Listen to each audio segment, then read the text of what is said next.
WISC TV now presents For the Record. A conversation with Madison Mayor Paul Soglin is next on For the Record. Thanks for joining us. I'm Neil Heinen. There are a number of recent events and stories that make a visit with the mayor appropriate right now, from the death of Fidel Castro to panhandling in Madison. So in the first of a few year-in-review programs we will offer over the next month, I welcome back to For the Record Madison Mayor Paul Soglin. Although, Mayor, I thought we would talk about communism in Cuba, not communism in Madison necessarily. And we will talk about Congressman Duffy's comments in just a second. But I do want to start just by reflecting for a minute on Fidel Castro, who I don't know how many of our viewers know of the opportunity you had to meet Fidel Castro, of the relationship between Madison and Cuba, and this really controversial, iconic figure of a politician. Well, I had the opportunity, I guess it was 1975 was the first time, to visit Cuba. It culminated after 7 days with a late night meeting with Castro. There were two subsequent visits. The third one was in the summer of 1978, where a delegation of U.S. mayors visited, and we had an opportunity again to meet with Fidel Castro. The couple of personal observations that comes out of it, I, like everybody else, had this image of him as being this very forceful, loud, speech-making leader in the hot sun. In person, in conversation, he's very quiet, what we would have said laid back, in terms of conversation, very different demeanor in person. We got into a lot of discussions over those days, both with him and with Cuban government officials, about the obvious issues in regards to free speech in Cuba, free elections, what led to the expropriation of foreign-owned property, and civil rights. I can remember in that first meeting, one of the things we touched on was the civil rights of gays. And it was an interesting response. They said, well, traditionally, the Cuban people have not been very sympathetic to what we would now refer to as the gay lesbian community. And consequently, that was one thing that the Cuban government was not going to disrupt, though in recent decades, many years later, they did make those changes. How did you balance the, sort of the immediate response to his death, the conflict between his role as a somewhat despotic, kind of hardcore dictator, and the role that he played in the freedom movement as it was perceived at the time in Canada, in Cuba, I'm sorry. Well, the thing that I think we've got to look at is first the historical context of the relationship of the United States to Cuba. I mean, it goes back to even before that famous Remember the Maine, the explosion that blew up the U.S. ship, which was the excuse for U.S. intervention in Cuba well over 100 years ago. And then you've got a period in the 1920s, 30s, where the U.S. companies and our government was complicit in basically taking Cuban property, transferring it to multinational corporations, and that is something that was bitterly remembered by the Cuban people, and why they were so loyal to Castro, which was the reclaiming of Cuban property. Now, we've got an issue, which, by the way, other nations did not, in regards to how the Cubans would pay for that appropriated property, because they settled their differences. You've got Canadian-owned property at the time, European-owned property, and so on. Then you've got the reforms they made in terms of health care and education, which truly is one of the most significant advancements of any country, non-industrialized country in the world during that period following the 60s and 70s. What was probably most frustrating was the ideological grip of communism, because we went into discussions saying, look, if you have a free press,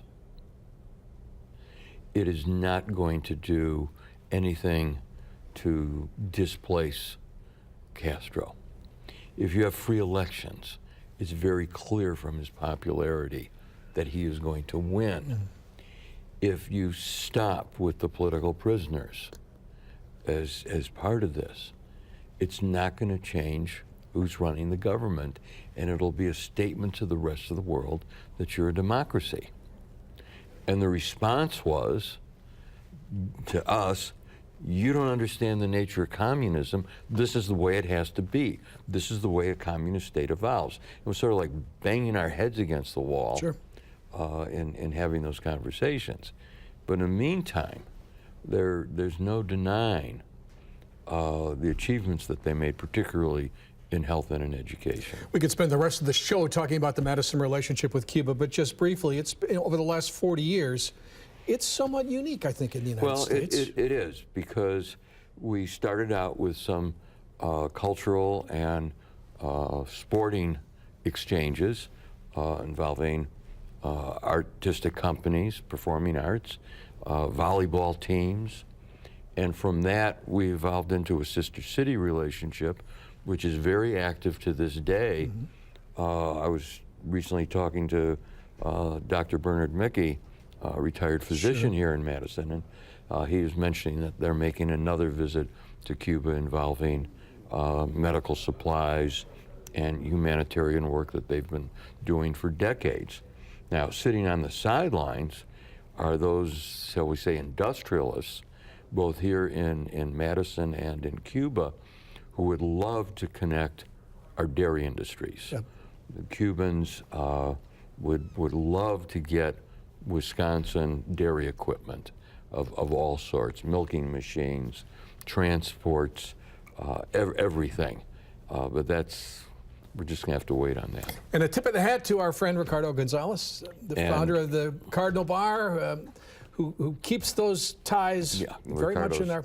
And Ricardo and I have talked frequently over the last years about the Sister City program and this work. All right, from the serious conversation of communism to the somewhat less serious when we come back right after this.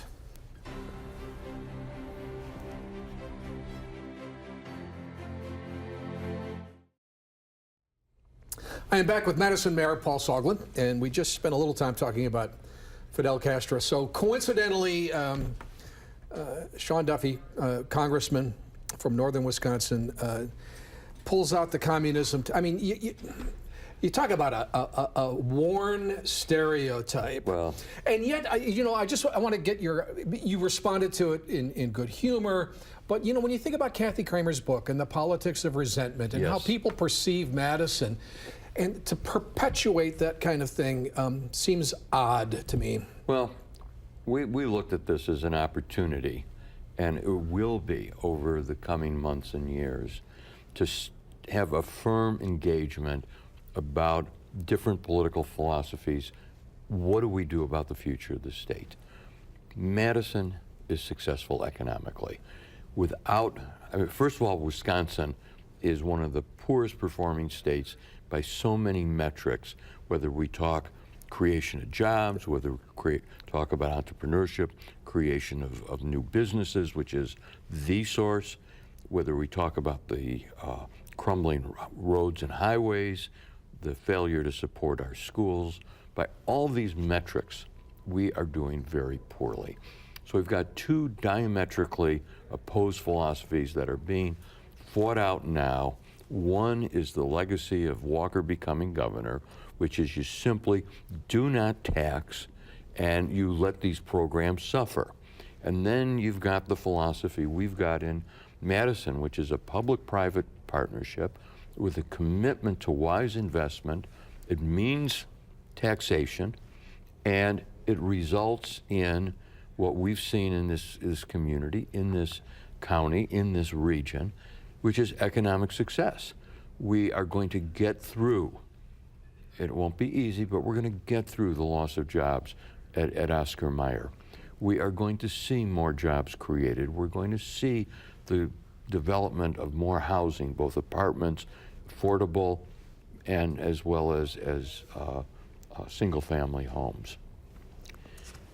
In the Republican Party, it's playing out right now on one issue where Robin Vos in the Assembly is attempting to get his own Republicans to embrace the notion of raising some taxes to pay for highways. Now, to me, that's just scratching the surface, and if that's all we do, it's not going to work.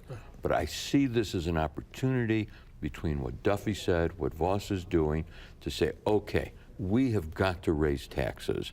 We have got to understand that spending money on transportation, not just highways, but public transportation, on schools, that kind of investment is what leads to private sector investment, creation of jobs, a healthy economy. Now, you raise, I think, a really important issue here right now, and that's that Madison in particular has been willing to support paying taxes for the kinds of public-private partnerships and services that you describe. That's part of this urban-rural split. And post-election, Paul, I mean, we've talked about cities now for 30 years, and in the last 10, very intensely. And all of a sudden, it feels more and more that there's a resentment towards cities, and people who choose to live in cities have a different view than people who choose not to. Well, how do we position cities? How do we position Madison? One of the dilemmas that I've faced in this discussion is this. If we talk about our success in Madison and in our region, and we expand that discussion statewide, do we not end up creating more resentment in that we're giving the appearance of boasting about our success? Well, one way or another, we've got to have this discussion. We should not be shy about it. And we've got to send the message out there that in terms of these competing ideologies, these competing views of the role of government, it is not an urban-rural split. It is a political, ideological split, and the road to hell is paved by this notion. Brownback has destroyed Kansas. Walker and those Republicans, I feel, are doing the same thing to Wisconsin, and that there is an alternative. I mean, I was looking at this news story from last week that Channel 3 reported on, where the River Valley School District's going to close elementary schools in Lone Rock and Arena. It's more than a discussion of the $2 or $3 million that is their budget problem, and that balancing that against closing the school. It's also a question of what does this do to the entire community? What does it do to property values? What does it do in terms of young families moving to Lone Rock, establishing a household, and making a commitment to that community? It lessens their opportunity to do that.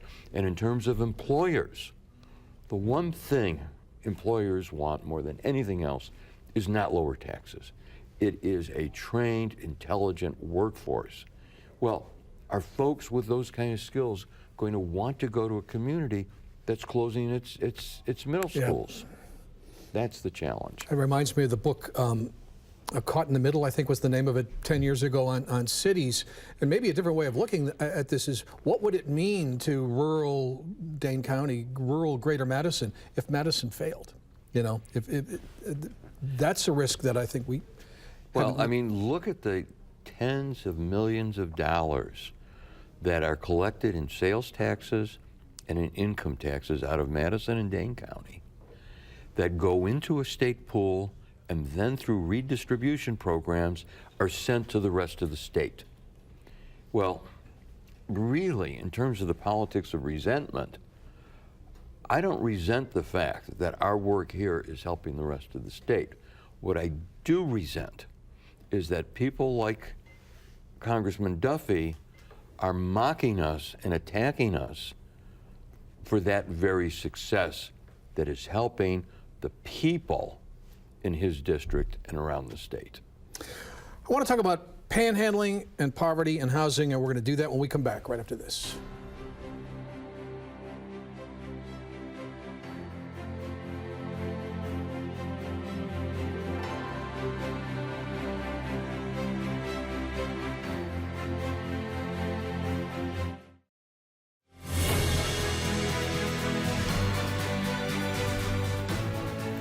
We continue our conversation with Madison Mayor Paul Soglin as we look at some of the recent issues and look ahead to 17, and some of the issues that you've dealt with this year will certainly be with us again next year. But I want to just touch briefly on the issue of panhandling, which you've been wrestling with for a long time now. We seem to have made some progress. Are you comfortable with where we're at with this? Well, in terms of what's going on in the median strips, no. We've been at it now 7 months since I first introduced some recommendations. Let's get some background on this. For 20 years, going back to the early 90s, we had an ordinance on the books, and it effectively said you couldn't stand in the medians and panhandle. Well, there's been a Supreme Court decision, and what the Supreme Court decision says is you can't single out panhandling. Doesn't say that you can't have a generic, and that's where we're going, a generic ordinance. And what I'm trying to get adopted is an ordinance that covers basically doing anything in these medians. It's dangerous. Now, for 20 years, we enforced the old ordinance. There were no problems. There was no harassment. We had a couple of guys who were making 40, 50, 60,000 a year that we occasionally had to remind shouldn't be there, but we didn't have the problems that have cropped up since this summer. From coast to coast, we have seen tragic auto accidents and deaths from New York to California involving people panhandling in the roadway. I've witnessed myself some really bad situations as panhandlers have moved into the roadway, as automobile drivers have tried to avoid them or have swerved across lanes to give them money. It's a question of safety. I don't care whether it's panhandlers, whether it's high school kids who were once a problem, dancing around doing their car wash fundraisers. I've repeatedly spoken out about the problems when firefighters were doing some of their charitable work this way. And yes, throughout the country, some firefighters were hit by cars as they did the same thing. So let's get this ordinance passed, and let's remember, and it's exemplified what Steve Schooler from Porchlight said, is if you want to help homeless people, and not, we'll get to this later, not all panhandlers are homeless. I understand. If you want to help homeless people, put the money into a place like Porchlight, fund the direct services that go into helping folks. Now, who's panhandling? Well, we know that at least 2 of the people holding signs out there saying that they're veterans are not. We know that some of the wheelchairs and walkers that we see are props. And we know that some of the folks saying they're homeless are not. And we know of at least one other individual who boasts about her collections and how much money she's making at a nearby tavern from where she's panhandling as she's buying rounds of beers. So it's the holiday season. Let's do the right thing. Let's put the money into real change. This is a comprehensive, this requires a comprehensive approach, and your administration, again, even in the last month, has again made some strides on providing affordable housing. There's another big push on to provide affordable housing, and looking ahead to 17, Paul. what kind of progress would we see? All right. Our focus is in two areas. One, overall, add to the housing stock at all levels. We know about the law of supply and demand. We know that the major problem we had in Madison in the first decade of this century was a overall shortage of units. We had the worst vacancy rate in the United States. We're gradually creeping up and doing a bit better. We've got to get to a balanced market of 5%. Add to the housing stock.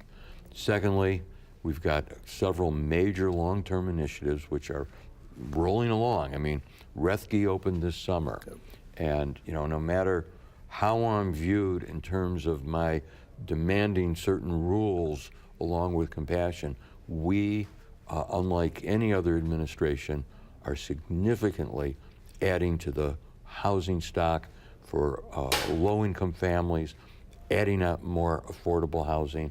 We just made an announcement. And homeless veterans. All right. We have significantly cut into homelessness for veterans. Our target still is zero homelessness for veterans at the end of 2017. I think we can make it. In terms of varieties of housing, we opened Rethke, single individuals. We've got 2 more projects going for families that we are funding this coming year. And part of it is the changes we've made in terms of process, in terms of how we work with the private developers and operators in effect, getting better scoring for proposed projects. I haven't even mentioned the race to equity because we need another half an hour for that. So why don't we wait until after the first of the year and come back and spend a little time talking about the 17 in equity. I'd love to. Mayor Soglin, thanks very much. Thanks a lot. We're going to come back and wrap up For the Record right after this. Okay.